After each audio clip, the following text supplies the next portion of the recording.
विद्यार्थियों good morning. आज विद्यार्थियों हम क्लास ट्वेल्थ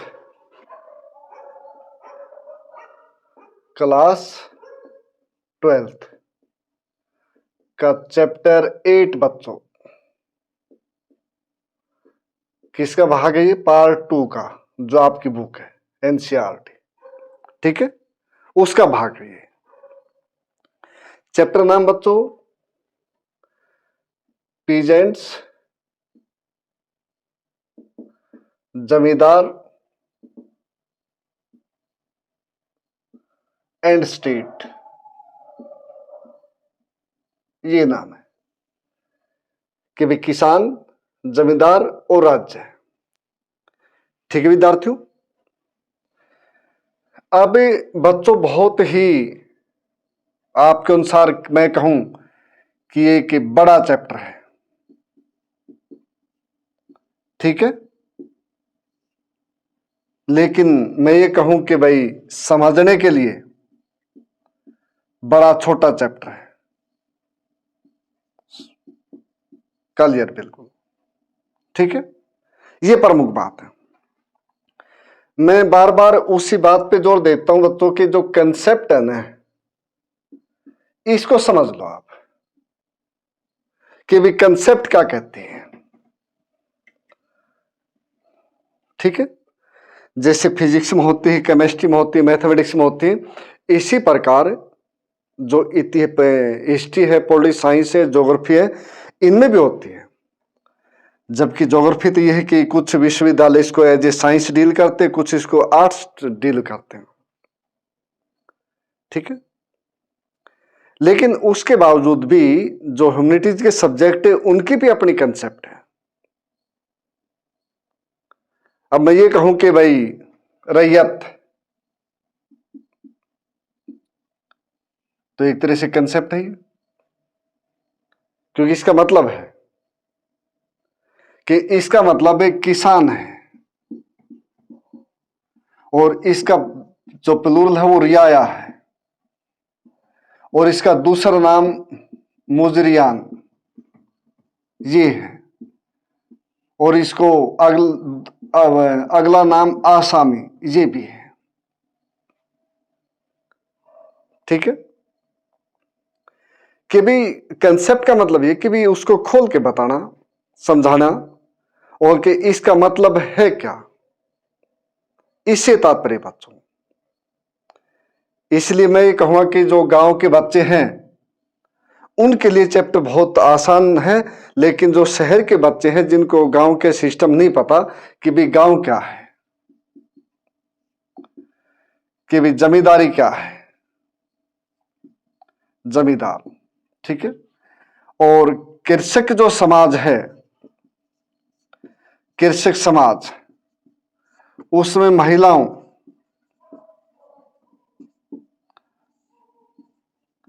की स्थिति वो क्या है, ठीक है ना, ये क्लियर बात है।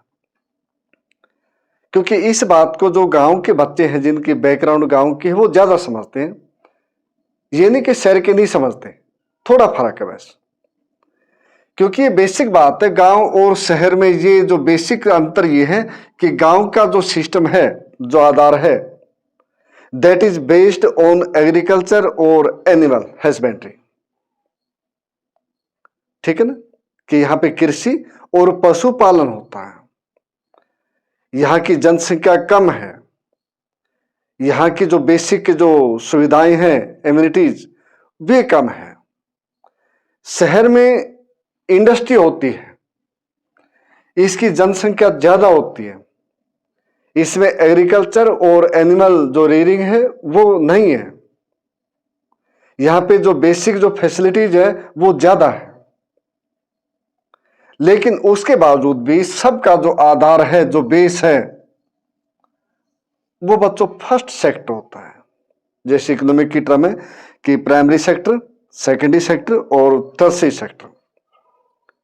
कि प्राइमरी सेक्टर का मतलब ये कि भाई जो जमीन से जो भी हमने जमीन कुछ भी निकाला, जो भी हमने प्राप्त किया, ठीक है ना, वो प्राइमरी कहलाता है। और वहां से निकाल के हम कारखाने तक ले गए, हमने सामान बनाया, वो सेकेंडरी सेक्टर है।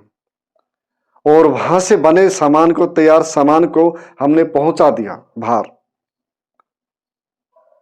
तो वो थर्ड सेक्टर या टर्सरी सेक्टर है, सर्विस सेक्टर जिसको बोल रहे हैं हम। ठीक है, तो ये है बच्चों। तो ये सारी बातें इस प्रकार है। तो कहने का तात्पर्य कि मुश्किल नहीं है। और अब जो पोजीशन है ये कि भी 16th और विद्यार्थियों 17th सेंचुरी एडी का, इसका मतलब ये इट मीन्स जो मुगल काल है, मुगल पीरियड, उससे बच्चों Mughal empire was established by Babur in 1526 और ये चला बच्चों 1857 तक, बहादुर शाह जफर तक या बहादुर शाह द्वितीय सेकंड। और औरंगजेब की मृत्यु हुई थी बच्चों 1707 में, डेथ ऑफ आलमगीर। आलमगीर का मतलब औरंगजेब। ठीक है, इनकी मृत्यु कब हुई? 1707 में। अब after that Mughal empire started to decline. लेकिन ये बात कब की? 16th और 17th सेंचुरी की। ठीक है, कि बाबर है, हुमायूं है, अकबर है, जहांगीर है, शाहजहां है और औरंगजेब भी आ गया। ठीक है,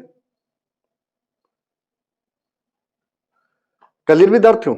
अब ये है बच्चों कि हमारे को ये स्रोत कहां से मिले इसके संदर्भ में, कि पीजेंट्स, जमींदार और स्टेट्स का जो रिलेशन है, वो उसके जो स्रोत है, सोर्सेस, वो कहां से है।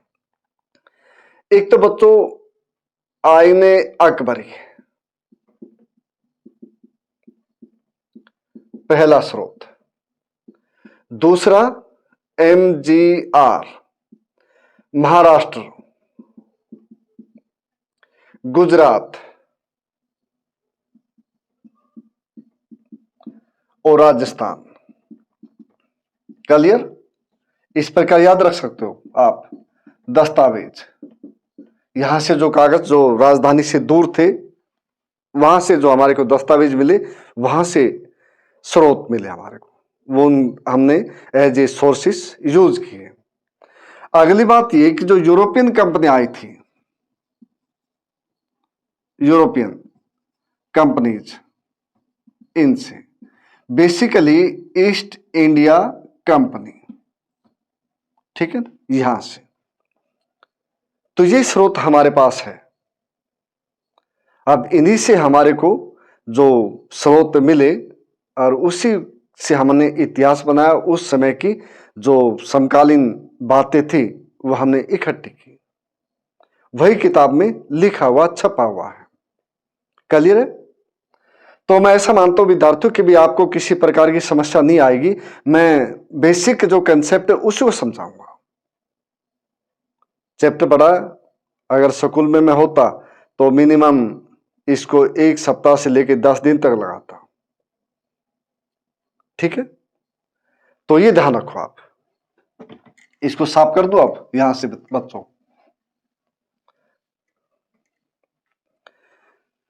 अब ये सिस्टम, इसको मान लीजिए आप। ये कह रहा है कि बादशाह है,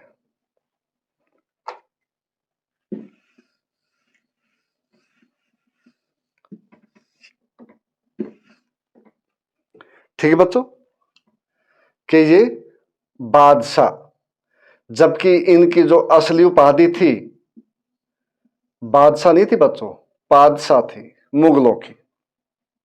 तैमूर वंश के थे ये शासक, तैमूर लंग और चंगेज खां। बाबर उनसे संबंध रखता था। बाबर का जन्म था जो 1483 में हुआ था, अफगानिस्तान। ठीक है, और उस समय का एक है कि उज्बेकिस्तान, वहां से भी वो मानते हैं कुछ इतिहासकार, वहां से भी। उमर शेख मिर्जा इनके फादर थे और माँ का नाम था बच्चों उसका नाम था माँ का कुतलग निगार खानम, कुतलग निगार खानम ये नाम था। ठीक है, अब उदाहरण के द्वारा वैसे एक मानचित्र सा वो बना के स्केच आउट सा करके फिर बताता हूं। ये कहते कि राजा है, बादशाह है। कौन है ये? मुगल। अब ये कह रहे कि भाई ये मनसबदार इसके, ये ध्यान रखना, मनसबदार और जागीरदार। ठीक है बच्चों, मनसबदार। अकबर लाया था इस प्रणाली को 1571 में, इस प्रणाली को। और ये रैंक है ना, रैंक है और जो पोजीशन है उसको दिखाता है मनसब। ठीक है, जो मनसब है ये रैंक और पोजीशन उसको दिखाता है। और इसको अकबर ने, जो इसका साम्राज्य था मुगल साम्राज्य, उसको बांट दिया कि ये देश है। देश को उसने सूबों में बांट दिया। सूबा, सूबा का मतलब प्रोविंस, प्रोविंस का मतलब स्टेट। और आगे चल के इसको सरकार में बांट दिया। सरकार का मतलब डिस्ट्रिक्ट। और आगे चल के इसको परगने में बांट दिया। ठीक है ना। परगने का मतलब ये बच्चों कि भाई कई गांव, गांव का समूह। और कई जगह ये महल का भी प्रयोग करते हैं। ये दोनों एक के लिए है, परगना और महल, उसमें बांट दिया। उसके बाद फिर आगे बच्चों गांव। ठीक है, गांव में यहां पे कौन है? मुकदम, मंडल, मुकदम और मंडल।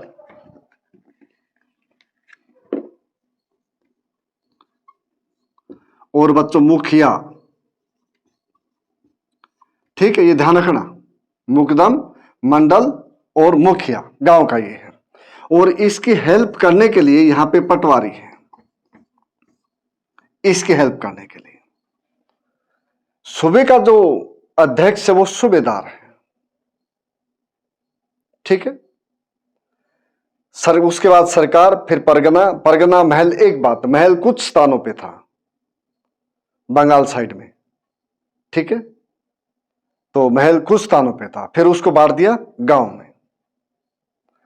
अब ये जो सूबेदार, ये मनसबदार है, इनकी ड्यूटी है कि भी सेना रखेंगे और वहां पे प्रशासन को ठीक रखेंगे।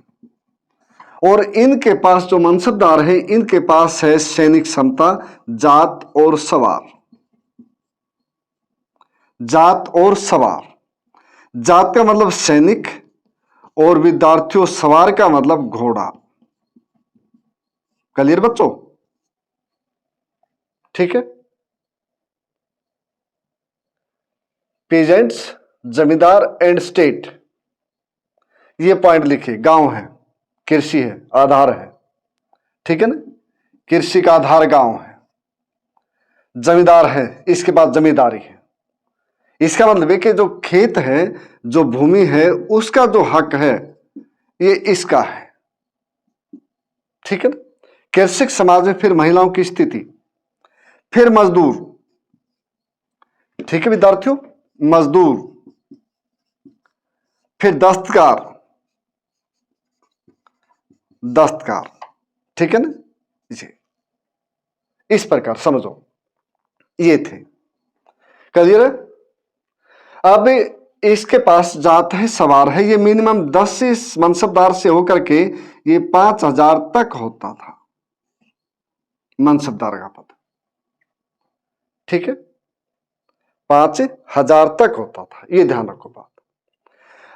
अब यहां पे जो सारा सिस्टम है, जो कंट्रोल है राजा के, जो बादशाह मैंने लिखा, इनका टाइटल था, बादशाह नहीं था, ये ध्यान रखना। कहने में बादशाह है, लेकिन जो रियल टाइटल है, अगर कहीं भी टेस्ट में आता है बादशाह और पादशाह, तो फिर जो टाइटल है बादशाह है, बादशाह नहीं है। ठीक है। अब इन्होंने इनके लिए, क्योंकि पीजेंट ये है, तो इनके लिए क्या चाहिए? इनके लिए पानी चाहिए। ठीक है ना। किसके लिए चाहिए? कृषि के लिए। पानी चाहिए, इसमें फसल कौन सी बोएंगे, ये नहर कौन सी निकालेंगे, ये सारी चीज चाहिए। और राज्य का कितना हिस्सा होगा ये भी चाहिए। क्लियर है? तो जैसे बताया था विद्यार्थियों कि भाई जो आईने अकबरी है, आईने अकबरी, ठीक है बच्चों, आईने अकबरी, इसमें काफी वर्णन है। इसमें मनसबदारों की संख्या भी 66 दी गई है, लेकिन 33 के बारे में डिफाइंड है। इसमें टैक्स कितना लेना चाहिए, ये आईने अकबरी में है कि 1/3 लेना चाहिए, ठीक है ना, 1/3, ये मनसबदार इसमें आईने अकबरी में है। आईने जो अकबरी है, आईने अकबरी, ये किसे लिखी बच्चों, अबुल फजल ने, ठीक है, दरबारी कवि था, पहले बदायूं था, बाद में फिर उसको हटा दिया, उनने किताब लिखी थी लेकिन फिर बाद में बदायूं को हटा दिया गया था, फिर ये आगे थे। ये इसका भाई फैजी, ये शेख मुबारक है, उनके बेटे थे दोनों, ये भी बाहर से आए थे और आकर के नागौर में बस गए थे, पहले सिंध आए, फिर नागौर जो राजस्थान है वहां पे बस गए थे, ठीक है। इसमें जो आईने अकबरी है ये 3 भागों में विभाजित है, 3 जिल्द इसकी। पहले में जो बाबर है, जो ये तैमूर वंश है, अकबर है, उसके पूर्वजों का वर्णन है। दूसरे में जो प्रशासन है उसका वर्णन है। तीसरे में फिर संस्कृति है, साहित्य है, जो भी कुछ है, प्रशासन है, जो भी कुछ है, सब कुछ फिर तीसरे वर्णन है। तो इसको 3 भागों में बटा हुआ है, ठीक है, 3 जिल्द बोल दो इसको। ये 1589 से लेकर के विद्यार्थियों 1597 तक लिखी किताब है आईने अकबरी, अबुल फजल ने, और काफी सोच समझ के फिर लिखी है, ठीक है। इस किताब को काफी सोच समझ के फिर लिखा गया है।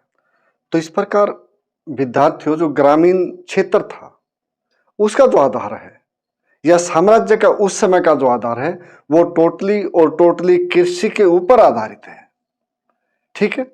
अब इसको ध्यान में रखना, तो ये आगे आएगा आपके उसमें, ठीक है। इस मनसबदारी सिस्टम को बादशाह है, ये सरकार, उसको छोड़ देता हूं, इसको ध्यान रखना, इसको साफ करता हूं मैं।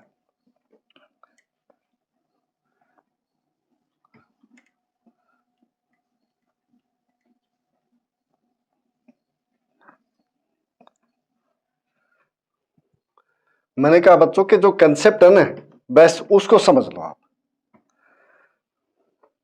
मुश्किल कुछ भी नहीं है। एक सिद्धांत होता है बच्चों के लिए या बड़ों के लिए, किसी के भी लिए, कि भी एस्केपिज्म, ठीक है ना, पलायनवाद। पलायनवाद का मतलब ये होता भी अपने काम से भागना, ठीक है ना, जो जिम्मेदारी है आपकी रिस्पॉन्सिबिलिटी, उससे भागना। नहीं तो हम मुगल साम्राज्य का रहे ना, ये देखिए कि 1707 तक सारे भारत में मुगलों की तूती बोलती थी।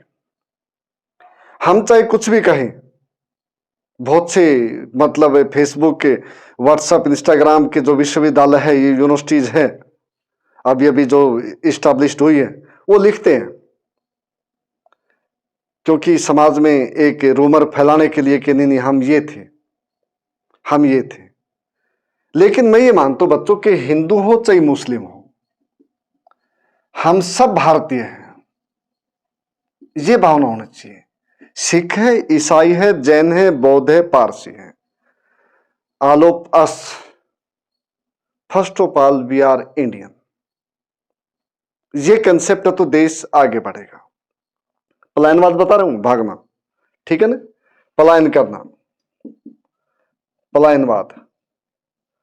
कब ये सोचो भी 30 पेज का चैप्टर है और भी बहुत बड़ा है ना, नहीं तो मैं बता रहा कि 1707 तक कोई नहीं बोला औरंगजेब के आगे, जो यूरोपियन कंपनियां हैं वो भी नहीं बोली। दक्षिण के जो राज्य है, गोलकुंडा है, बीजापुर है, अहमदनगर है, उनको भी हरा दिया, सबसे एक विस्तृत साम्राज्य स्थापना की। लेकिन 1707 के बाद जब बहादुर शाह प्रथम आए, 1707 से 1712 तक, तो वो बड़ी उम्र में राजा बने थे। बहुत अच्छी कहानी है, ये सभी से संबंधित कहानी है, ये ध्यान रखना कि बड़ी उम्र में राजा बने थे। 63-64 साल की उम्र में राजा बने थे, 63 और 64 की उम्र में, और 69 में वो चले भी गए, चल बसे। अब उसको ये होगा कि बुढ़ापे में जब वो राजा बने तो हर एक काम से होगा कि भाई चलो कोई बात नहीं, कि उसको बसता रहा ये आदमी, ठीक है ना, बहादुर शाह प्रथम। अब बहादुर शाह प्रथम बसते रहे तो उसका खामियाजा मुगल जो साम्राज्य था, आने वाली पीढ़ियां थी, क्योंकि वो बूढ़ा आदमी था, उनको भुगतना पड़ा।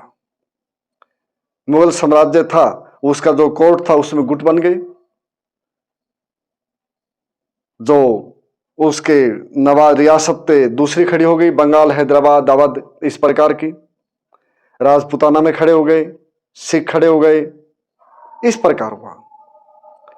तो उसका मैं ये आपको कहना ये चाह रहा हूं कि भी पलायनवाद के कारण ही, जिम्मेदारी से बचने के कारण ही मुगल साम्राज्य पतन हुआ। के बूढ़े राजा थे कि भी 63-4 के, कि भी कोई बात नहीं। इसलिए मैं आपको ये कहूंगा कि बच्चों कभी भी काम से जी मत चुराओ, आपका टाइम है इज टू स्टडी, ये काम है। तो अपनी जो स्टडी है उसको पूरे अच्छी तरह करो, जो भी सब्जेक्ट आप पे जिसमें कमजोर हो उसी को अच्छी तरह करो, 2-4 महीने में आपका अच्छा हो जाएगा। लेकिन एस्केपिज्म नहीं, वह आपके भविष्य के लिए अच्छा नहीं है, ये ध्यान रखना, ठीक है। तो चैप्टर बड़ा बेशक हो, लेकिन जो मैं समझा रहा हूं कंसेप्ट है वो ठीक रहेंगे, मेरा मानना है कि भाई कृषि आधार है, रैयत है, रैयत को किसान के मतलब है रैयत है, इसका प्लूरल रियाया है, मुजरियान भी कहते हैं, आसामी भी कहते हैं। और 2 प्रकार के किसान हैं, 2 प्रकार के। क्लियर बच्चों, एक कौन से? खुदा खास्त, दूसरे पाई कास्त, ठीक है। ये बच्चों जो खुदा कास्त, जो जमींदार, जो किसान है, उनका अपने गांव में ही जमीन है, वहीं पे खेती करते हैं, कृषि करते हैं। पाई कास्त है, ये दूसरे गांव में जाकर के ठेके पे जमीन लेते हैं और इनको टैक्स देना पड़ता है, और ये अपनी मर्जी से भी ये करते हैं, ठेका लेते हैं और मजबूरी में भी लेते हैं, दोनों बातें बच्चों, ठीक है। मर्जी से भी और मजबूरी में भी ये काम दूसरे गांव में जाकर के करते, ये पाईकास्त कहलाते हैं, ठीक है। एक ही बात, 2 प्रकार के हो गए। अब इसके साथ साथ जो कृषक के जो समाज था उसमें जो जमींदार है, ये जमींदार, इसकी पोजीशन बहुत ऊंची गांव में, ये क्लियर बिल्कुल, ठीक है। क्योंकि जमीन का जो मालिकाना जो इसकी मिल्कियत थी वो इसी के नाम थी, इसके पास अधिकार था, ठीक है। इस समय 16वीं और 17वीं शताब्दी में तो मिल्कियत का अधिकार इसके पास, जमींदार के पास, क्लियर। अब यहां पे ये किसानों से खेती करवाता है, किसान है और मजदूर है। मजदूर 2 प्रकार के हैं, इसमें मेल भी है और इसमें फीमेल भी बच्चों, दोनों मजदूर हैं। और इसके साथ साथ यहां पे दस्तकार भी है, और दस्तकार के साथ साथ यहां पे जो है सिस्टम ताना बाना एक तरह से जो ग्रामीण होता है उसमें उलझा हुआ है। ये कहता कि सारे राइट्स मेरे पास है, सब कुछ अधिकार मेरे पास है, ये कहते कि नहीं। इसलिए ये आदमी इसके खिलाफ कई बार विद्रोह भी करते हैं, इसके खिलाफ, क्योंकि ये आदमी टैक्स जो कर है, कर ज्यादा वसूलता है, ज्यादा वसूल करता है जमींदार टैक्स को। और जिन्स एक आलिम, जिन्स ए कालिम, ये बच्चों वो फसल है जो एक तरह से हम कहें भी कैश क्रॉप्स, ये है जिससे टैक्स ज्यादा मिले, टैक्स ज्यादा मिले, ये वो बच्चों, ठीक है। जिनसे कालिम जो फसल है वो 2 साल में, एक बच्चों रबी की और दूसरी बच्चों खरीफ की, ठीक है। एक जो फसल है ये अक्टूबर नवंबर में बोई जाएगी और अप्रैल में काट ली जाएगी। दूसरी अब जून जुलाई में बोई जाएगी और अक्टूबर में काट ली जाएगी, ठीक है। जिसमें गेहूं है, चना है, जौ है, जवार है, बाजरा है, इस प्रकार के। लेकिन जो जिनसे कालिम है जो फसल, इसमें जैसे गन्ना ये है, जैसे दालें ये है, जैसे तिल ये है बच्चों, ठीक है ना। इस प्रकार की फसलें जिससे आमदनी ज्यादा हो, जो टैक्स के राजा को या जमींदार को जो ज्यादा मिले। इसके लिए जो मुगल साम्राज्य है, सम्राट है, बादशाह है, वो भी करता था इस बात को कि भाई जिनसे कालिम जो फसल है वो ज्यादा बोई जाए, ये भी थी, ठीक है। और अब इसके साथ साथ ये हुआ विद्यार्थियों कि भाई जमींदार के पास पूरी पावर, और एक जो गांव बताया, ये गांव, इसको साफ कर देता हूं विद्यार्थियों, फिर पॉइंट वाइज करवा देंगे। जो गांव है ये, इसका अधिकार गांव के 3 घटक, गांव के 3 घटक, 3 घटक कौन कौन से? एक तो गांव का मुखिया, एक पंचायत, क्लियर, और इसके साथ साथ गांव का मुखिया, पंचायत,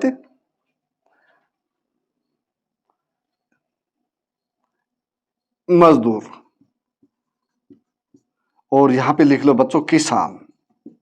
3 घटक ये, इसके साथ साथ मैंने चौथा और जोड़ दिया बच्चों, मजदूर और दस्तकार, ये भी है गांव के घटक, ठीक है।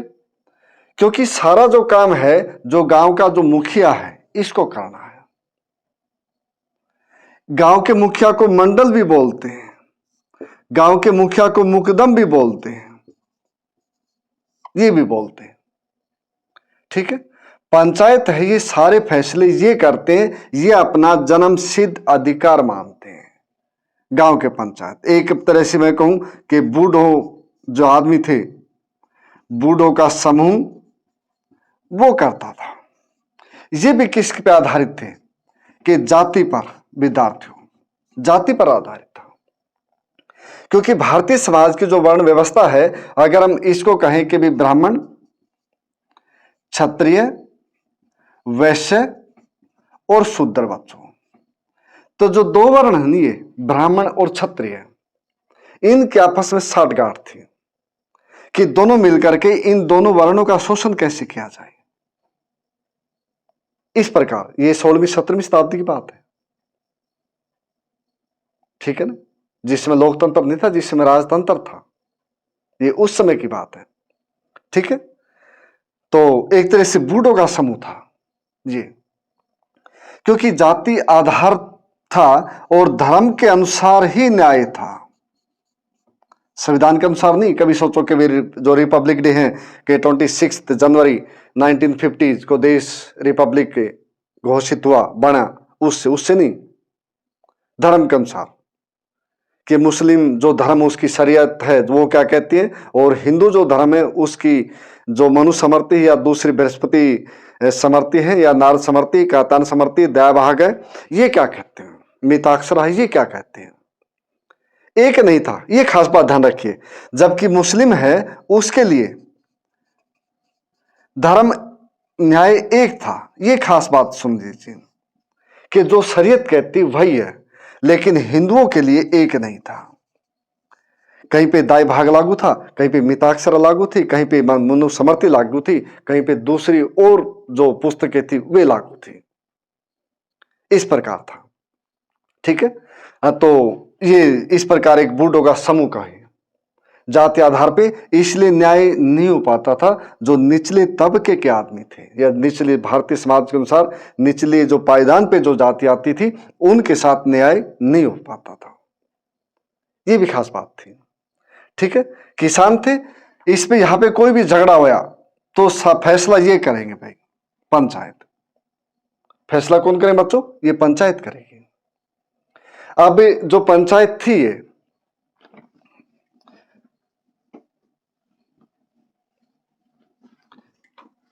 जैसे बता बच्चों के जाति के आधार पे और भी ब्राह्मण और क्षत्रिय उनका बोलबाला, उस समय की बात है विद्यार्थियों जिस समय राजतंत्र था और मुस्लिम राज था।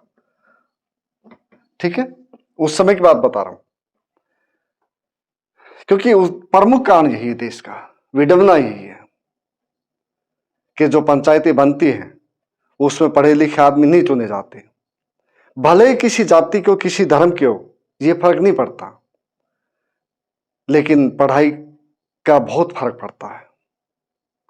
कोई भी आदमी पढ़ा लिखा आदमी है, गलत करते वक्त कई बार सोचेगा, उसकी आत्मा झट कोरेगी कि भी नहीं कि भाई पढ़ाई का मतलब ये है कि शोषण करना है, कि अन्याय करना है।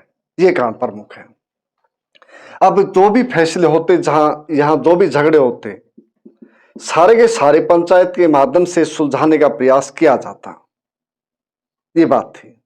ठीक है, और उसके साथ साथ ये विद्रोह भी होते और भाई जो इसकी आमदनी थी ये भी करते। और गांव के मुखिया के लिए था एक पटवारी, और पटवारी मिल करके यहां पे पैसे खाते थे मुखिया से साथ मिल करके। और गांव की पंचायत के पास ये राइट था कि इनको हटा सकते थे मुखिया को। ठीक है, यहां से हटा सकते थे, इनके पास राइट थे बच्चों। ये एक तरह से मैं ये कहूंगा कि जो पंचायतें थी और जो जमींदार थे बड़े, जो जाति के आधार पे था प्रणाली, इनके पास राइट थे कि भाई फैसले करने के या टैक्स भी इकट्ठा करने के। ठीक है, क्योंकि सब कुछ का जो आधार था वो कृषि तो था। जो राज्य का भी, जमींदारों का भी, सब कुछ मनसबदारों का भी जो प्रमुख आय के साधन था वो कृषि था, वहीं से पैसा आता था। ठीक है, चाहे वो कनकुत हो, चाहे बटाई हो, चाहे गला बक्सी हो। ठीक है ना, हाँ, तो सब कुछ वही था। अब जैसे पटवारी के साथ बताई कि भाई ये थे, मिल जाते थे और गड़बड़ हो जाती, फिर इनके पंचायत के पास ये पावर थी कि हटा भी सकते थे। अब जो कृषि थी यहां पे, जैसे बता बच्चों की रबी और खरीफ दो फसल होगी ना। अब इसके लिए नहरें बनी, जैसे शाह नहर शाहजहां के टाइम में बनी। ठीक है ना, शाह नहर शाहजहां के टाइम में बनी। अब इसके साथ साथ कुछ नई जो सब्जियां थी, वेजिटेबल, ठीक है, और बच्चों फ्रूट्स, ये बाहर से आए। जब यूरोपियन भारत में आए, जब यूरोपियन भारत में आए तो फिर आए वो अपने साथ ले आए। जैसे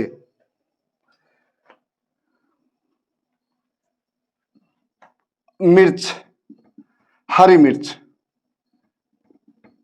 आलू, टमाटर, मक्का, भिंडी, ठीक है, काजू, ये लीची, ठीक है ना। इस प्रकार की जो चीजें थी ये बाहर से आई, यूरोपियन विशेष रूप से पुर्तगीज लाए यहां पे।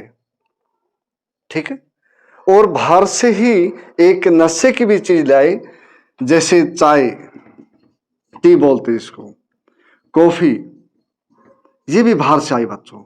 और इसके साथ साथ तंबाकू, ये भी बाहर से आया, पुर्तगीज ले आए। यहां की ये फसलें नहीं है, इसके अलावा और भी फसलें हैं और भी वेजिटेबल और फ्रूट से जो बाहर से आए। आज दूसरी बात है, लेकिन 16वीं 17वीं 15वीं शताब्दी में, 16वीं 17वीं 18वीं शताब्दी में आए हैं। ये देखिए आप, ठीक है ना। चाय यहां पे नहीं थी, अंग्रेज लाए। 1839 में पहला टी कंपनी बनी, आसाम टी कंपनी। कॉफी चाय से पहले आई, साउथ इंडिया में उगाई गई, इथोपिया अफ्रीका जो कॉन्टिनेंट है वहां से आई। तंबाकू पहली बार पुर्तगीज लाए, और किसके टाइम में लाए, ये सुनिए बात। ये अकबर के टाइम में आया, और अकबर के टाइम में आया तो अकबर को ये कहा गया कि भाई आप एक चीज आया है पीने के लिए, और भाई जिससे थोड़ा सा नशा होता है, और उसको पी के देखिए। तो हुक्का भरा गया, हबल बबल, ठीक है ना, वो भरा गया विद्यार्थियों।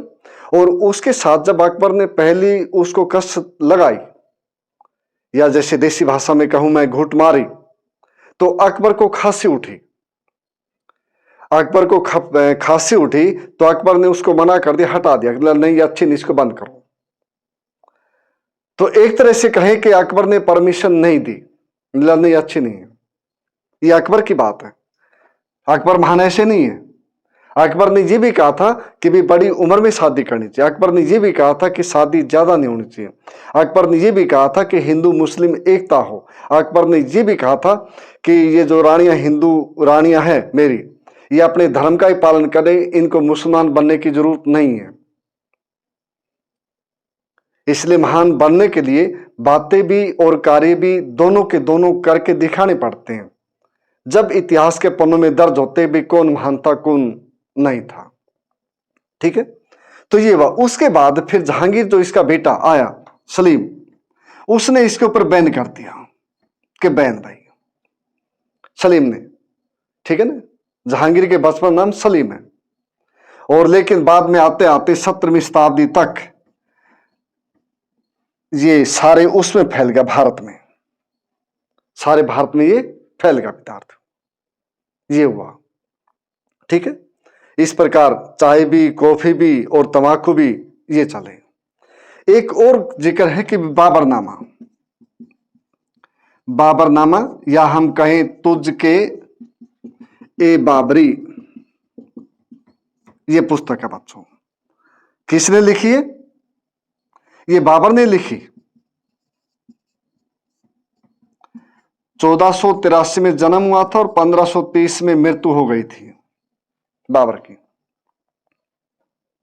जैसे बता, फादर उमर शेख मिर्जा थे, कुतलग निगार खानम मां थी, ठीक है। और इसने ये चगताई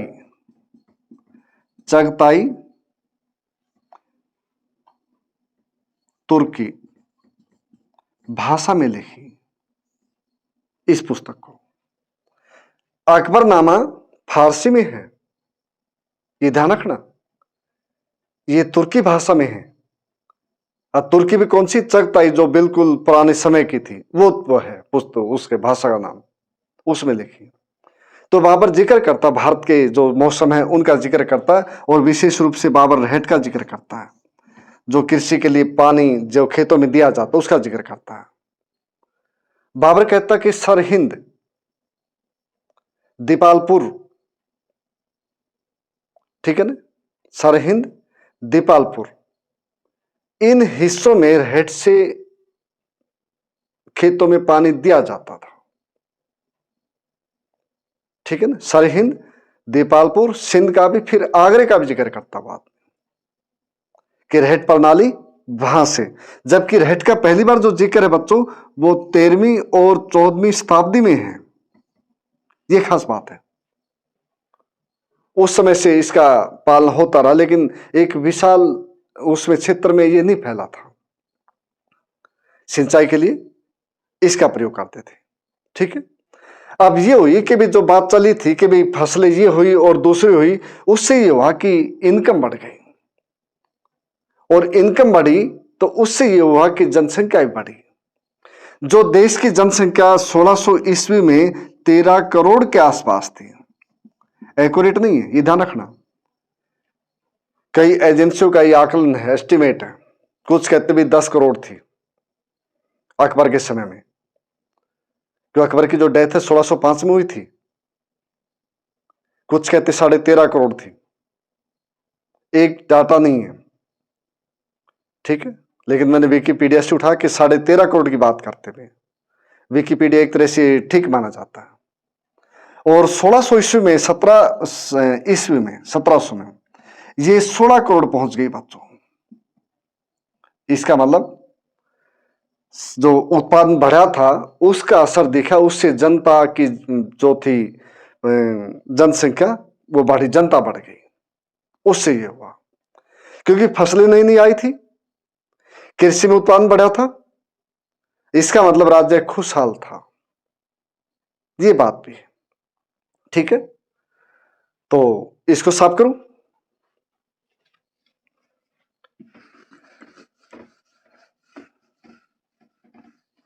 तो विद्यार्थियों मुश्किल नहीं है, जो बेटा बेसिक जो कंसेप्ट है ना, जो आप डेली लाइफ में सुनते हो वही बातें, कोई ज्यादा कुछ नहीं नया, कि रबी है, खरीफ है, बाबरनामा है, आईन अकबरी है, ठीक है ना, इस प्रकार की बातें, किसान है, ग्राम पंचायतें हैं, उनका जिक्र है, और कुछ नहीं है।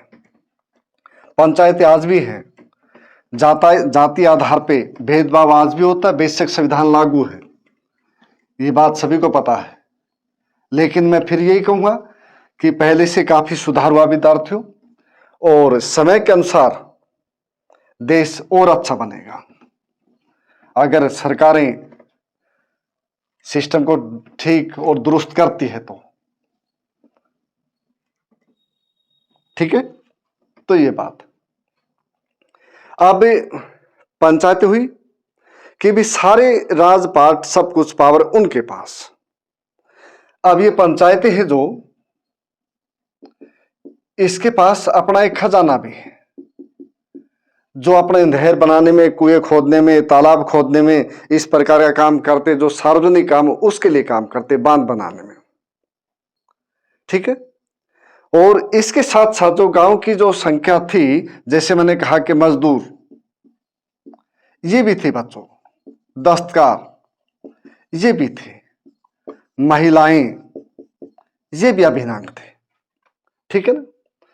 अब जो क्षत्रिय थे, विशेष रूप से जमींदार, अब इसके साथ साथ दूसरे वर्ग भी उभर आए कि भी जमींदार बनने के लिए, जिसमें जाट, ठीक है, अहिर, ठीक है, माली, सदगोप, केवर्त, ये भी आ गए। इनने कहा कि हम भी जमींदार बनेंगे, ठीक है। इनका भी क्षेत्र, जो इनका क्षेत्र था उसके अनुसार इनका उदय होता विद्यार्थियों। लेकिन उसके साथ साथ एक बात और भी थी यहां पे, कि भाई मजदूर थे जो यहां पे दस्तकार थे, ये मजदूर हमेशा जो निचला पायदान है समाज का, आर्थिक रूप से या सामाजिक रूप से, वहां से आते थे, जिनको हम दलित कहें, ये थे शेड्यूल कास्ट, शेड्यूल ट्राइब्स, ये थे। अब इनके साथ कभी भी न्याय नहीं हुआ, इनके साथ मजदूरी कभी इनको पूरी नहीं मिली, ये भी हुआ, ठीक है। अब इसी में कुछ थे हिंदुओं के साथ साथ हलाल खोरान, हलाल खोरान मुस्लिम समाज में ये जाति थी, जो एक तरह से हिंदू समाज में हम ये कहें कि दलित थे, ये वो थे बच्चों, कि जो मजदूरों का काम करते थे। उसके साथ साथ थे मल्लाह जदाव, ठीक है, मल्लाह जदाव ये भी थे, एक तरह से दास कहें तो, ठीक है। दलित, हलाल खोरान, ये इस प्रकार, ठीक है। तो समानता कभी भी नहीं रही, ये ध्यान रखिए बात।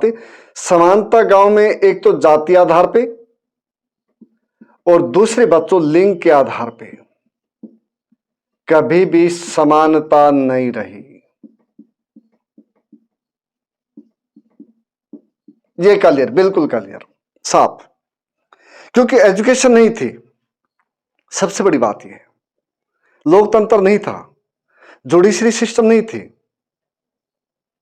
और हिंदू धर्म में तो भाईचारा भी नहीं था, पहले भी नहीं था, आज भी नहीं है। अगर हिंदू धर्म में भाईचारा हो तो इतनी समस्याएं जो समाज को झेलनी पड़ी पहले, ज्यादा जो आज के दिन में कम झेल रहे हैं, वो नहीं होती। भाईचारा का मतलब ये होता बच्चों की बैठ करके जो बड़े बूढ़े होते एक जगह बैठ सके, एक दूसरे के जाकर के घर खाना खा सके, आपस में विवाह है जो वो हो सके। तो इसलिए भाईचारा नहीं है। ठीक है, तो ये ध्यान रखो। अब ये आ जाओ विद्यार्थियों कि भाई महिलाएं, ठीक है, महिला, अब महिला की पोजीशन मूल रूप से लेकर के कि भी बच्चों को जन्म देना है, बच्चों को जन्म, इसलिए इसका सम्मान सबसे ज्यादा इसके लिए था। जबकि ये कृषि में भी हाथ बटाती है, जब दूसरी बात ये दस्तकारी भी करती है, और यहां तक कि जो पंजाब स्टेट है उसमें तो इसके पास जमींदारी भी थी, ये भी थी। लेकिन फिर वही दक्यानुशी समाज था उस समय का, या अब भी है, जहां पे एजुकेशन नहीं है। जब भी कोई लड़की रजस्वला होती है उसको ये कह दिया, या महिला को कह दिया कि भाई तुम किचन में नहीं जाओगी, तुम जो गार्डन है इसमें नहीं जाओगी, तुम इसको टच नहीं करोगी। ये एट प्रेजेंट की बात है। और सबसे बड़ी बात ये देखिए आप कि भाई शनि सिंगनापुर का मंदिर, शनि मंदिर जो महाराष्ट्र में है, उसमें महिलाओं का जाना अलाउड नहीं है। ये आधुनिक भारत है, ये गांधी के सपनों का भारत है, जो स्वतंत्रता सेनानी थे उनके सपनों का भारत ही है, वहां पे अलाउड नहीं है। आपने पीछे से देखा भी हो, जब टीवी में देखा गया कि स्पष्टीकरण भी दिया गया कि भाई महामहिम राष्ट्रपति जी जब मंदिर में पुरी के पहुंचे तो बाहर वो सही मतलब उसको करवा दिया गया। और ये नहीं है कि भाई ये पहली बार हुआ है, ऐसा नहीं है कि भारत की राष्ट्रपति दलित है इसलिए, महिला कोई भी हो, ये हकीकत है। जैसे भारत की late prime minister Shrimati Indira Gandhi जब पुरी के मंदिर में गई थी माथा टेकने, दर्शन करने, तो वहां के जो पुरोहित है गेट बंद करके भाग गए थे। जब चौसिट योगिनी के मंदिर में इंदिरा गांधी गई तो तब भी मना कर दिया था, लेकिन कांग्रेस के एक नेता थे, उन्होंने कहा कि नहीं, ये ब्राह्मण के साथ ब्राह्मण पुत्री है और इस तरह बात है, इसका कराओ दर्शन। जब जाके हुआ था दर्शन हो पाए थे, लेकिन पुरी के मंदिर में गेट बंद थे। तो यह आधुनिक भारत है। और सोच सुनिए, सबरीमलाई मंदिर, मंदिर केरला में, वहां पे अनुमति नहीं है। जबकि ये भगवान है, तो भगवान तो सबके लिए एक समान है, और भगवान के लिए सभी बच्चे एक समान है। फिर ये भेदभाव क्यों? इसी प्रकार जो महिलाएं थी इनको भी अधिकार नहीं था। फिर इनके साथ ये भी था भी बेवफाई का, ये भी था। इसका मतलब ये भी पति शादीशुदा होने के बाद किसी दूसरे से प्यार करे, ये करे, इस प्रकार की बातें, तो महिलाओं को दंड ज्यादा मिलता था बजाय पुरुष के, ये बात भी थी। इसलिए बच्चों भेदभाव रहा किसके आधार पे? जाति के आधार पे और लिंग के आधार पे बहुत ज्यादा भेदभाव था समाज में। तो भेदभाव बच्चों रहा है इस आधार पे, क्योंकि जो हमारी धार्मिक जो पुस्तकें लिखी गई उसमें भी इस बात का वर्णन है। कुछ पुस्तकें कहते कि नहीं, महिलाएं भाई लक्ष्मी का रूप है, जहां महिलाओं का सम्मान वहां लक्ष्मी निवास करती है। लेकिन और बहुत सी किताबें हैं, हाँ, तो या उसी किताब में जैसे मनुस्मृति है, तो कुछ गलत बातें हैं, इसमें कोई दो राय नहीं है। हाँ, तो मैं यही कहूँगा कि आधुनिक भारत है ये 26 जनवरी 1950 के बाद 15 अगस्त 1947, तो उसके बाद बहुत आगे बढ़ा है, इसमें कोई दो राय नहीं है। आज महिलाएं हैं वो मिलिट्री के फील्ड में भी, खेल के मैदान में भी, आईएएस में भी, ठीक है ना। इस बार तो 2021 का जो 22 का जो रिजल्ट आया, 3 जो लड़के हैं वो आईएएस, 4 लड़कियां आईएएस, 4 टॉपर हुए, ठीक है। तो विद्यार्थियों इस प्रकार ये रहा मतलब भेदभाव। अब इसके साथ कि दूसरे जो वर्ग थे, जैसे जाट थे, अहिर थे, माली थे, सदगोप थे, केवर थे और गुज्जर थे, ये भी बन गए जमींदार। इन्होंने भी जमीन के ऊपर कब्जा कर दिया कैसे न कैसे करके, और ये भी अपने आप को एक जमींदार की श्रेणी में लाके इन्होंने भी खड़ा कर दिया। ये हुआ। अब इस समय में राजतंत्र था और वो भी मुस्लिम शासक, इसलिए भारतीय जो संस्कृति रही वो मिली जुली रही बच्चों।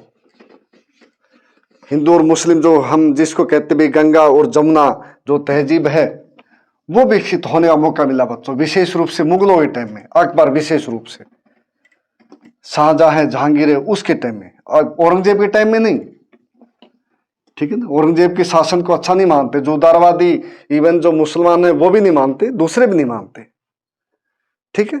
तो ये बात है। अब इसमें जो दस्तकार थे, तो दस्तकार का मतलब यह है कि विद्यार्थी भी जो हाथ से काम करता है, उससे ये तात्पर्य है। अब इसमें लोहार भी है, सुनार भी है, और टोकरी बनाने वाले भी, दूसरे भी, सभी प्रकार के आगे। अब दस्तकार में, किसान में एक तरह से ये कहे कि भी भेद करना मुश्किल था, लेकिन उसके बावजूद भी ये आदमी कोई कपड़े का, कोई लोहे का, कोई कैसा, कोई अलग प्रकार का, कोई सोने का, ठीक है ना, आदि ये काम करते थे। टोकरी बनाने का और कुछ मटके बनाने का, जूते बनाने का, कुछ न कुछ काम था, जो भी हाथ से काम करे। लेकिन इनको भी हालात ठीक नहीं थी, ये बात भी क्लियर है, क्योंकि गरीबी से उस समय में जो समाज गुजर रहा था, वो जो निचला तल है, निचला तल सामाजिक, वो था बच्चों, ये रहा। जबकि दस्तकार 25% थे इस समय में, क्योंकि नौकरी पेशा नहीं था, जो कुछ था वो सब कुछ हाथ से बना हुआ था। इसके साथ साथ जैसे महिलाएं थी, ये सब कुछ काम करती थी। विवाह जो गरीब होता था एक करता था, ज्यादा अमीर होता तो कई करता था। इनके साथ ये कृषि में भी काम करती थी, खेतों में भी काम करती थी, ये दस्तकार भी थी।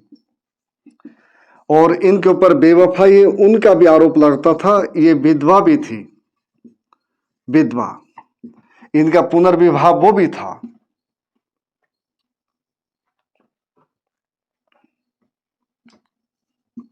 पुनर्विवाह ये भी अलाउड था, लेकिन कुछ एक्सेप्शन है। इनके पास अधिकार भी थे, महिलाओं के पास जमींदारी भी थी। इवन जो मुगल शहजादियां थे, उनके तो समुद्री जहाज चलते थे, बहुत बड़ा वो था, कारोबार था उनका, ठीक है। लेकिन उसके बावजूद भी जो पंचायती फैसला होता था, उसमें आदमी थे, पगड़धारी आदमी इसमें थे, इसलिए महिलाओं के साथ कभी न्याय नहीं हो सका या बहुत ही रेयर हुआ, ये बात भी है, ठीक है। इस समय में फिर जो वन थे, वन इस समय में विद्यार्थियों 40%, वन एक संपदा, एसेट्स है। यहां से हमारे को लकड़ी मिलती है, यहां से हमारे को जो पशु है शिकार करने के लिए मिलते हैं, यहां से हमारे को युद्ध के लिए हाथी मिलते हैं। जैसे अयोम है आसाम साइड, वो तो एक अधिकार मानते थे अपना, कि हाथियों का ऊपर एक अधिकार हमारा है। जो छत्तीसगढ़ है, गोंडवाना का जो एरिया है, और जो आसाम साइड में, इस साइड में, उड़ीसा साइड में, वहां पे हाथी ज्यादा है, ठीक है। हाँ, तो इस प्रकार थे। और ये जो कबीले थे, प्रथा ये भी रहा, जैसे लोहानी कबीला पंजाब में, ठीक है, अहोम, कोच जो राजा थे, उनके साथ युद्ध हुए आपस में। अब जो कबीला प्रथा थी, इसमें यह हुआ कि इसमें पहले सरदार होते थे, इसमें परिवर्तन आ गया, जो ट्राइब्स थी। पहले सरदार होते थे, अब ये हट करके जमींदार बन गए, इनका टाइटल ही चेंज हो गया। ये बात हुई। जो कबीलाई प्रथा थी, ट्राइबल जो सिस्टम थी, वो टोटली चेंज हो गया। ठीक है, अब वो जमींदार बन गए, पूछते नहीं। ठीक है, पैतृक आगे चल के ये हो गया। कुल मिला के ये कहे कि भी जो जमींदारी जो प्रथा थी उसमें टोटल मिला के शोषण है और इसके खिलाफ विद्रोह है। और विद्रोह जो भक्ति जो संत थे, भक्ति संत, इन्होंने इस विद्रोह का वर्णन नहीं किया है, जबकि इन्होंने जाति जो प्रथा थी उसके ऊपर, जो महिलाएं थी इनके साथ जो भेदभाव था इसके ऊपर इन्होंने लिखा है, इन्होंने अपने एक विचार प्रकट किए हैं। इवन भगवान के ऊपर भी, अल्लाह के ऊपर भी उन्हें टीका टिप्पणी की, जैसे कबीरदास थे। ठीक है, तो ये हुआ विद्यार्थी, लेकिन इस बात को लेकर के ये चुप है। तो जंगल थे, कबीलाई प्रथा थी, सिंध था जो एरिया, उसमें और दूसरों में एक सरदारी जो खत्म होकर के अब जमींदारी प्रथा शुरू हो गई, ये हुआ। और जब ये थे जमींदारी जो प्रथा, जमींदार बनाए भी जाते थे, या तो उनको बसा करके, ठीक है, जमींदारी को एक सहजता से आगे बढ़ाने का जो थे सिस्टम कि भी आदमी को बसा दो, आदमी को दे दो, ठीक है ना, उससे होता था। या शाही आदेश हो, शाही आदेश कि भी वहां पे ये बसासित कर दो और ये जमींदारी उसको दी जाती उस एरिया की, या हस्तांतरण करके, ट्रांसफर करके ये भी करते थे। और उसके साथ साथ फिर खरीद कर भी।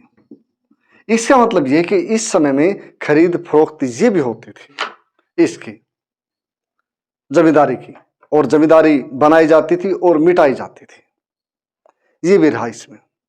और इसी के आगे चल के फिर जजमानी प्रथा उभरी।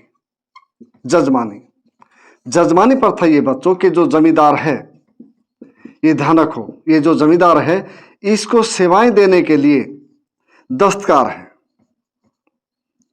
ठीक है, जो हाथ से काम करते, लोहार है, सुनार है, नाई है, धोबी है, चमार है, कुम्हार है, ये सब मतलब जो भी गांव के आदमी थे, कारीगर आदमी थे, ये सब इसको सेवाएं देते, अपना सामान बना के इसको बेचते हैं, इसको देते हैं। इसके बदले में ये आदमी इनको सामान देता है, अनाज के रूप में ये देता है, ठीक है ना। ये कहलाई जजमानी प्रथा प्रणाली। और महाराष्ट्र में ये मीरास और वतन ये भी कहलाई जमीन, क्योंकि कुछ इलाकों में इनको जमीन दे दी गई इसके काम के बदले में, तो महाराष्ट्र में इसको मीरास और वतन ये कहा गया बच्चों, ये भी हुआ। और इस समय में था जो पहले भी प्रथा, विनिमय प्रथा थी, बार्टर सिस्टम। इसका मतलब ये कि एक सामान के बदले सामान, सामान के बदले सामान, ये था विद्यार्थियों। इसका मतलब कि शुगर के बदले मिल्क ले लो, मिल्क के बदले व्हीट ले लो, व्हीट के बदले में मिलेट ले लो, इस प्रकार की बात है।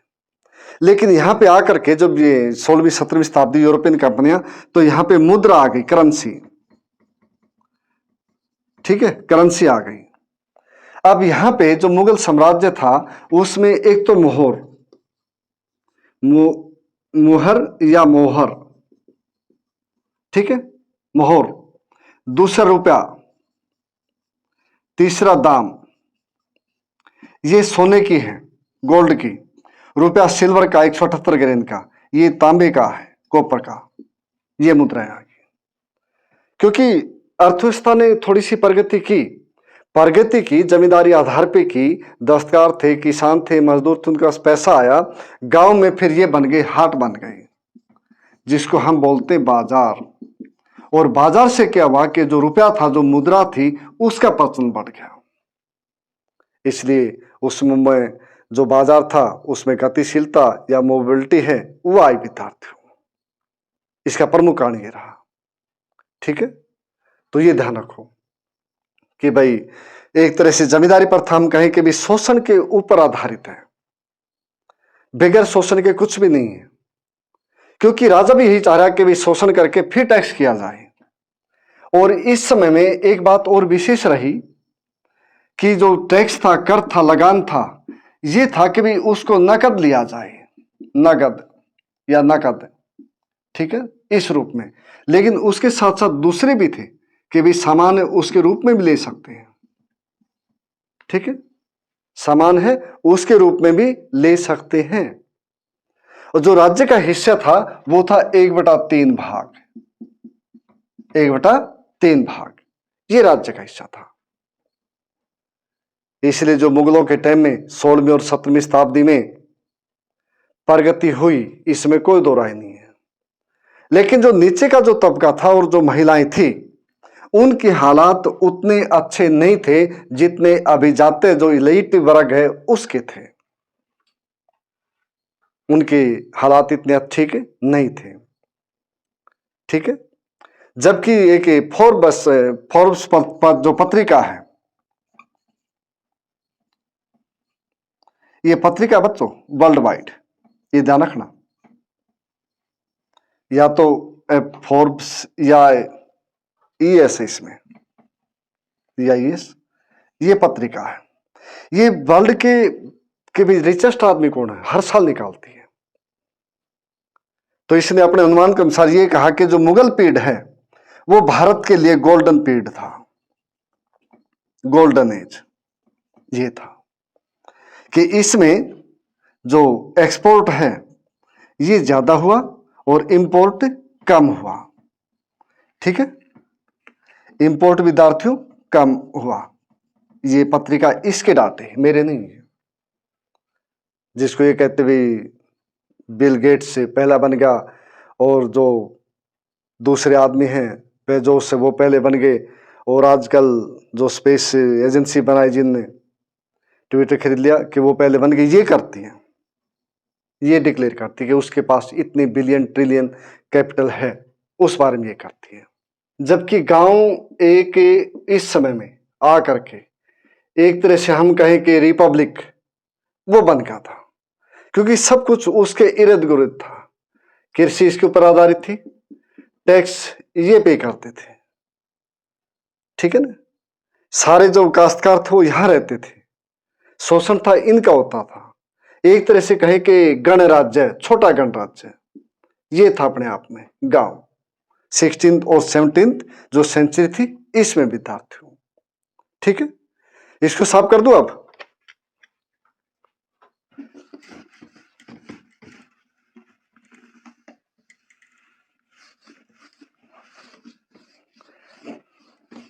जो विद्यार्थियों जो कॉमन बातें हैं सारी सारी वही है, क्योंकि ये नहीं कि भाई भारत इतना एडवांस हो गया कि आप लोगों को शहर में जो रहते हैं उन्हें कुछ सिस्टम पता ही नहीं है, तो ऐसा भी नहीं है। क्योंकि पुस्तक बुक है उसके माध्यम से या भाई वैसे शिक्षा दी जाती कि भारतीय जो संस्कृति है, सभ्यता है, जो बातें हैं उसके बारे में बताया जाए किताब के माध्यम से, और ये बहुत जरूरी भी है। ये भी ध्यान रखना बच्चों, अगर आप लोग कोई अफसर बनता है, लड़का है लड़की है, हाँ, तो उसके लिए बहुत जरूरी ट्रेनिंग भी होती है। तो इंडियन जो काउंसिल बनी थी, ईस्ट इंडिया कंपनी जो बनाई ब्रिटिश सरकार ने बनाई, जो 1858 में 1857 क्रांति के बाद, उसमें यह कहा गया था कि इतने साल का भारत में रहने का एक्सपीरियंस होना चाहिए, वो आदमी इंडियन काउंसिल का सदस्य बनेगा, ताकि भारतीयों के बारे में वो आदमी जानता हो, उसकी संस्कृति है, बोलचाल है, भाषा है, जो उसकी परंपराएं हैं, रीति रिवाज है, उसके बारे में वो आदमी जानता हो, इस प्रकार, ठीक है। हाँ, तो एक बात यह कि इस समय में जो चांदी है, चांदी उसका जो भाव था बच्चों भारत की तरफ था, जबकि मिंग वंश, ठीक है, सफाविद, ये मिंग चीन का, ये ईरान का, और ऑटोमन ये तुर्की, बहुत बड़ा साम्राज्य था। इन सब का मतलब कुछ भी कहें हम कि यहां पे इंपोर्ट था जो वो कम था, और जो एक्सपोर्ट ये ज्यादा था, और जो इंपोर्ट ये कम था, ये था। ठीक है। इसलिए भारत में इवन जो यूरोप के कंट्री, उनकी भी चांदी आ रही थी, सोना चांदी भारत की तरफ उसका फ्लो था, क्योंकि यहां पे जो सामान जो बना, ये यहाँ के मसाले मान लो, स्पाइसिस, या यहाँ के कॉटन के क्लोथ्स मान लो, या दूसरा सामान मान लो, मुगलों के टाइम में 16वीं और 17वीं शताब्दी की बात है। जैसे मैंने बताया था, फोर्ब्स जो पत्रिका है उसके अनुसार ये कि that in that period India was a golden sparrow, called golden sparrow उस समय। ठीक है, ये कहा गया बच्चों कि golden age of India in economic condition. ठीक है, तो ये बात भी थी। इसलिए सोने की जो चिड़िया है सही रूप से फोर्ब्स पत्रिका के अनुसार वैसे भी इस समय, जबकि इनने इतना विकास नहीं किया, भारत का था, इसलिए इंपोर्ट कम था, एक्सपोर्ट ज्यादा था, ये हुआ। अब इसके साथ साथ विद्यार्थियों, जैसे कॉइन्स जो थे वो बता दिए थे विद्यार्थियों के मोहर है वो सोने की है। ठीक है, रुपया है वो चांदी का है, दाम है वो तांबे का है, कॉपर का है। ठीक है, इनके वेट के अनुसार अलग अलग होते थे। अब आईने अकबरी,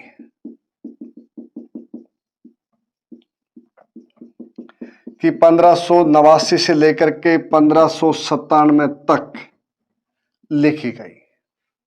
किसने? अबुल फजल ने,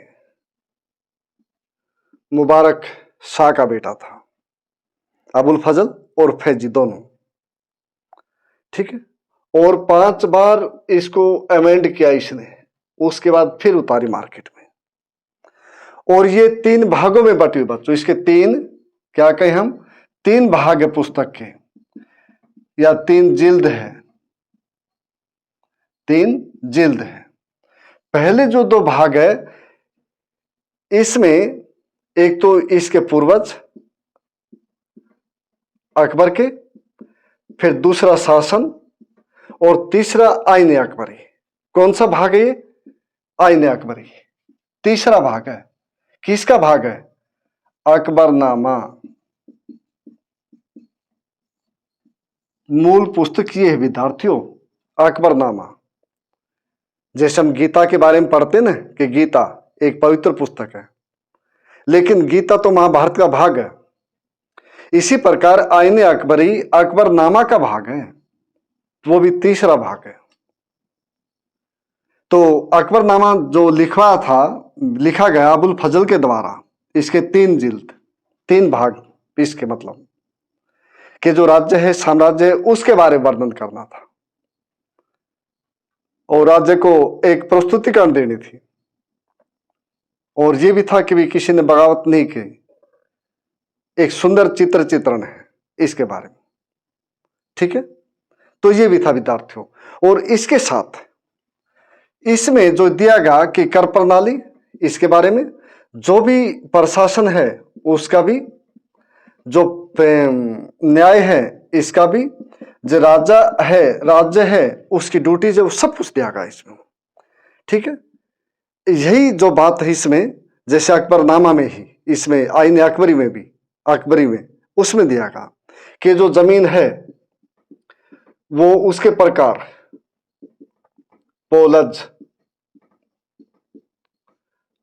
परपर्ती,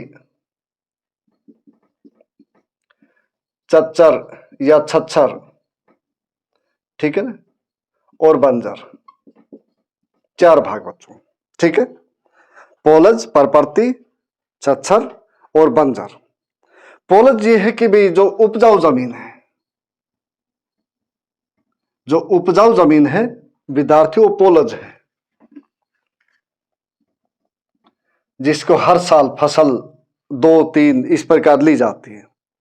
ठीक है, परपर्ती यो है कि भी जिसको एक सीजन छोड़ दिया जाए या 2-4-6 महीने खाली छोड़ दिया जाए, इसको बोलते हैं। ठीक है ना, कुछ समय के लिए, कुछ समय खाली छोड़ दी, उसके ऊपर बोया नहीं, वो है।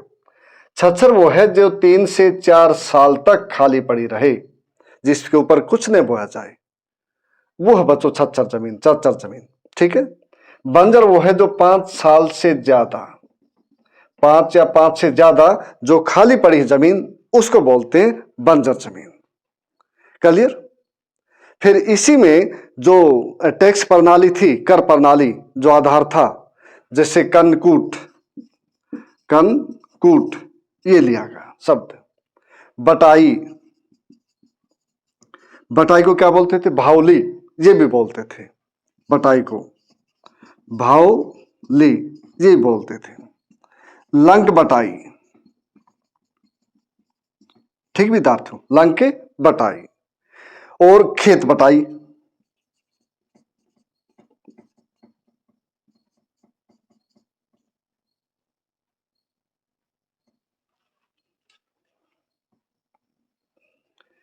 ठीक है विद्यार्थियों, ये बटाई कि कनकुट प्रणाली, बटाई, बटाई को भावली बोलते हैं।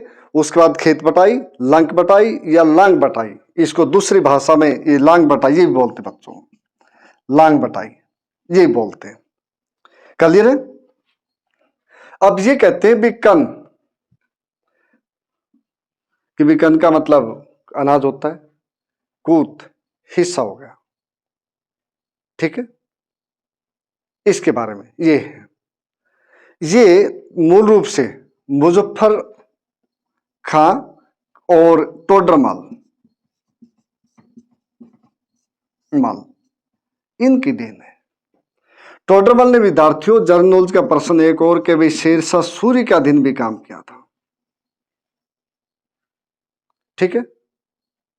दूसरे आदमी कौन थे? मुजफ्फर खां। इन्होंने सब कुछ वो किया।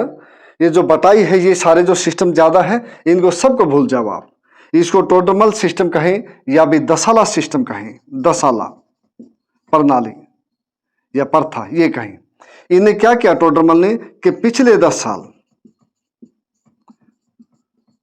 साल का रिकॉर्ड ले लिया कि भी एक साल में कितने अनाज है, दूसरे में कितना, तीसरे में कितना, फोर्थ में, फिफ्थ में, सिक्स में, सेवंथ में, इस बार अप टू 10, और 10 करके सबको ऐड कर दिया बच्चों, ऐड करके और 10 से डिवाइड कर दिया। जो कुछ आया, मान लो इसकी 20 आ गए, 20 केजी, तो इसने कहा भी एक साल में आपको 20 केजी एज ए टैक्स देना है। ये था। क्लियर है। खेत बटाई का मतलब जब खेत में अनाज बो दिया, खेत को ही बांट दिया कि भाई 3 हिस्से कर दिए। कितना वो था? 3 हिस्से, 1/3 हिस्से टैक्स ये था। ये मोस्टली नकद और नकद के साथ साथ जींस या वस्तु के रूप में उसमें लिया जाता था। ठीक है। लंक बटाई है कि भाई खेत को काट दिया, काट करके फिर उसको वो कर दिया, 3 उसकी ढेरिया बना दी, 3 ढेरिया बना कर फिर वो कर दिया कि भाई ये अब तुम्हारा है, फिर बांट दिया। ठीक है। तो इस प्रकार ये जो सिस्टम थी, खेत बटाई है, लंक बटाई है, कानकूत है, सिस्टम, ये सब कुछ वही है। थोड़ा थोड़ा फर्क है या बहुत फर्क है, ये भी कह सकते हैं। ठीक है। कि अनाज जो उसका हिस्सा है, उसका बंटवारा है, जो भी कुछ है, खेत उसको बांट दो, लंक है जो लांग है उसको बांट दो, खेत जो जैसे गेहूं की, ज्वार की, उस प्रकार वो जो बना दिए बंडल से। ठीक है। या गेहूं निकाल दिया फिर उसको बांट दो, ये अलग अलग है सब कुछ। ठीक है। हाँ, तो ये अकबर ने अपने समय में अच्छा सिस्टम एक डेवलप किया था इस समय में। ठीक है। और इसके विद्यार्थियों जो आईने अकबर, इसके साथ वो जमीन के प्रकार हो गए, ये इसकी जो टैक्स प्रणाली थी वो हो गई। अब ये अकबरनामा का भाग है, जैसे मैंने बताया, और किसी का नहीं है अकबरनामा का विद्यार्थियों।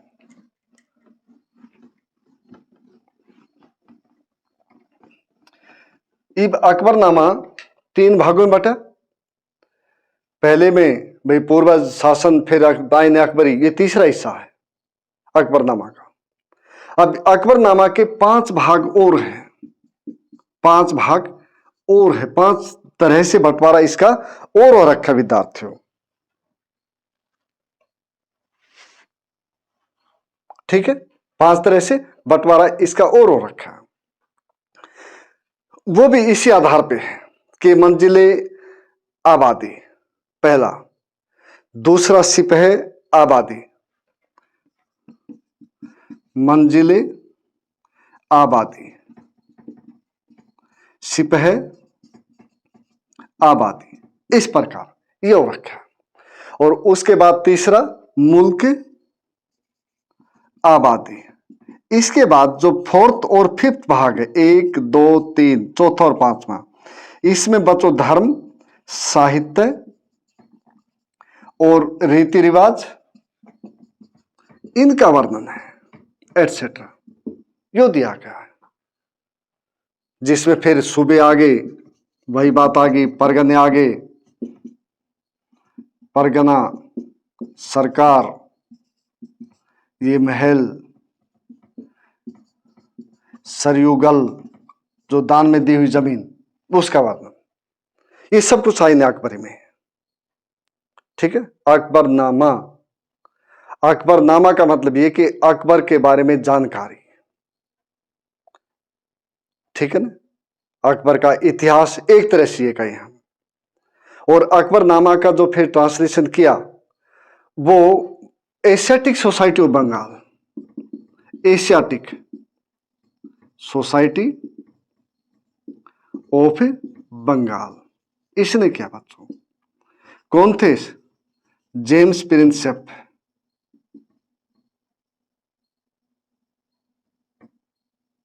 नहीं सॉरी, विलियम जोन्स बच्चों, ये तो उस लिपि का शौक वाले थे, विलियम जोन्स, इन्हें स्थापना की थी बच्चों। ठीक है ना, 1784 में। फिर इन्होंने सबसे पहले जो इंग्लिश में ट्रांसलेशन किया किसी बुक का इस एशियाटिक सोसाइटी बंगाल ने, वो था अभिज्ञानम शकुंतलम, कालिदास की रचना। और हेनरी ब्लॉकमैन, हेनरी ब्लॉकमैन, इन्होंने जो ये है आईन अकबरी, इसके पहले भाग का, ठीक है, पहला भाग इन्होंने किया। और दूसरा और जो तीसरा भाग है जेएस जेरेट, जेएस जेरेट, इन्होंने किया ट्रांसलेशन इस प्रकार। क्योंकि कोई भी अच्छी पुस्तक होती विद्यार्थियों तो उसका ट्रांसलेशन होता है। ठीक है ना जी। कोई भी पुस्तक हो जिसका value, social value, religious value, उनका ट्रांसलेशन विभिन्न प्रकार की जो विभिन्न जो भाषाएं हैं, बोलियां हैं, उसमें किया जाता है। हाँ, तो जो सिस्टम था इनका भाई, राजस्व सिस्टम, रेवेन्यू सिस्टम, जैसे 1665 में औरंगजेब ने भी एक फरमान निकाला था कि भी सालाना इनका हिसाब किताब किया जाए, जमींदारों का जो है इसका हिसाब किताब किया जाए, कितनी इनकम से क्या है क्या नहीं है। ठीक है। तो विद्यार्थियों, उम्मीद यही करता हूं कि चैप्टर तो बड़ा था लेकिन इसको मैंने ब्रीफ किया, और ब्रीफ करके जो मैंने जैसे पहले बताया था जो कंसेप्ट है ना, मैंने वो समझाई।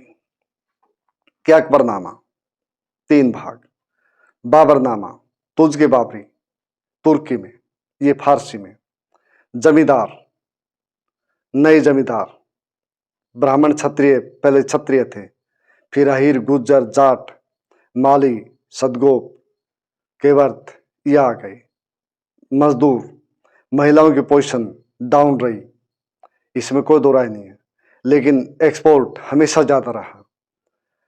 आईन अकबरी और एमजीआर, महाराष्ट्र, गुजरात, राजस्थान से जो हमारे दस्तावेज उनसे हमने से इकट्ठे किए इतिहास, और उसके साथ साथ फिर जो ईस्ट इंडिया कंपनी थे दूसरे थे उनसे लिया हमने सामान वो इकट्ठा, कि 40% के आसपास, दस्तकार 25% के आसपास।